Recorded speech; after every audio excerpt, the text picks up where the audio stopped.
What's up, YouTube? So this morning, it's been a regular customer, been coming for many years to my shop. They have an old Chevy 5.3 1500 4-wheel drive. They also have a new Kia hybrid Niro or whatever it is. And it's not pure hybrid, it's gasoline and electric. So they called last week and asked for an oil change. My protocol is if we're not dead, meaning every bay is empty, you can come right in and we'll change your oil and check your car out for you just to look it over.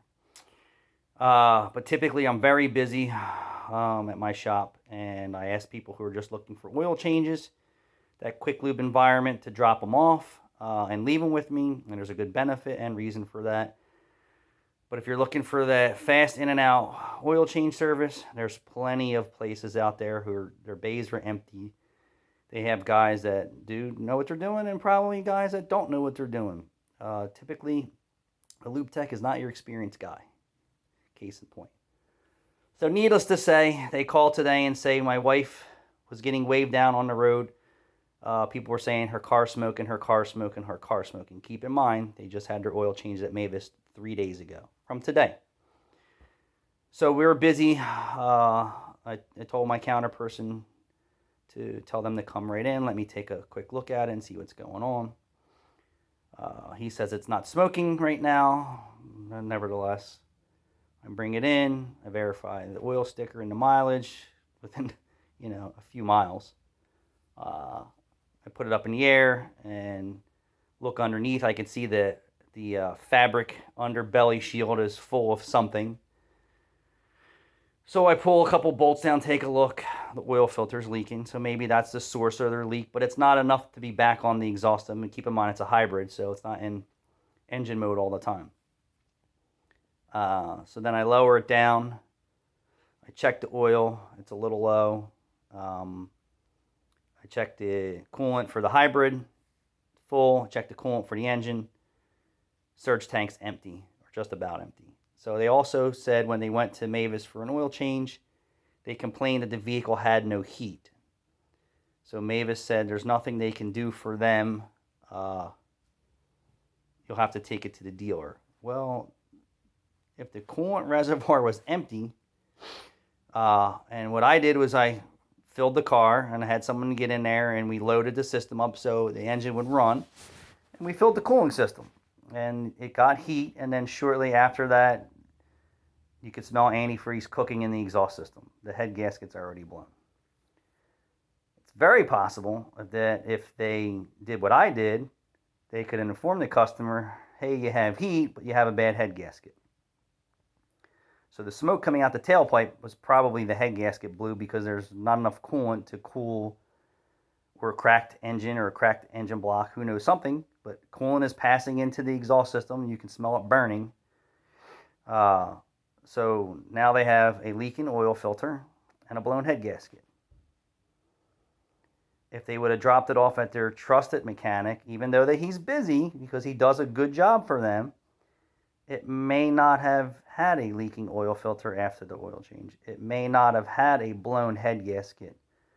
I can't really tell you that for sure because 3 days ago I didn't get an opportunity to look at the car.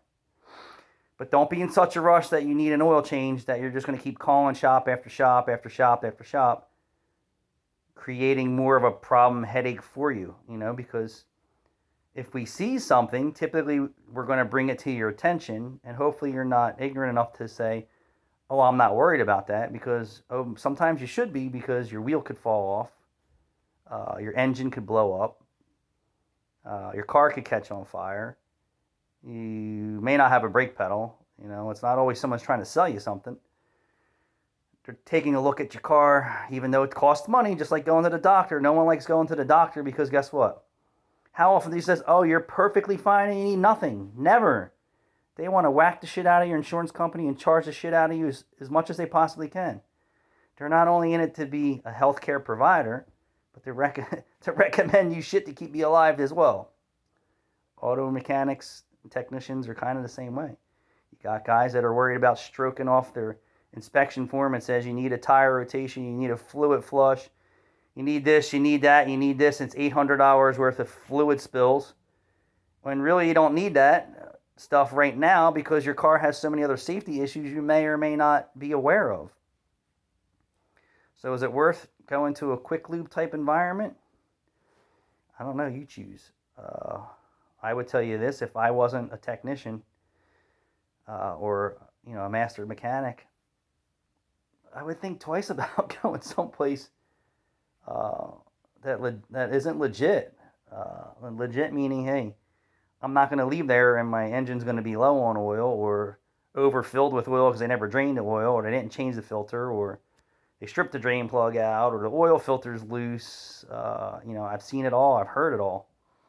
But the point is, if your regular service provider says that, hey, they're too busy for an in and out service for you, multiple reasons why. It's not that we don't want to do that service for you. We're busy taking care of other customers and needs that were there prior to yours. And typically those type of shops are very busy because they're good at what they do. In my opinion, is shops that are empty, there's usually a reason why. I don't know all the reasons why, but I have a few hundred reasons why that their bays are empty. And if they're doing a lot of oil changes, that's maybe what they like to do. I really don't know. I mean, that's an opportunity to look at your car and sell you things that you may or may not need. I don't do business like that. I don't have a checklist where my manager's saying, well, check the cabin filter and check this filter and check that filter. Not interested in any of that when you come into your shop. If your car is in completely excellent condition and I don't see anything visually wrong with it or mechanically wrong with it when I'm doing a maintenance service, I may take a peek at the air filter, and if it's nasty, I'm going to guess the cabin air filter is probably nasty. And if you're a maintenance type of customer and then you say, hey, should I be catching up on some things? At that time, I would advise you, but it's not going to be me trying to sell you that kind of stuff right off the rip. I'd rather you fix your ball joint or your ball tires or, your exhaust system or, whatever else may be mechanically wrong before catching up on your maintenance stuff. That's just how I've been doing business for years.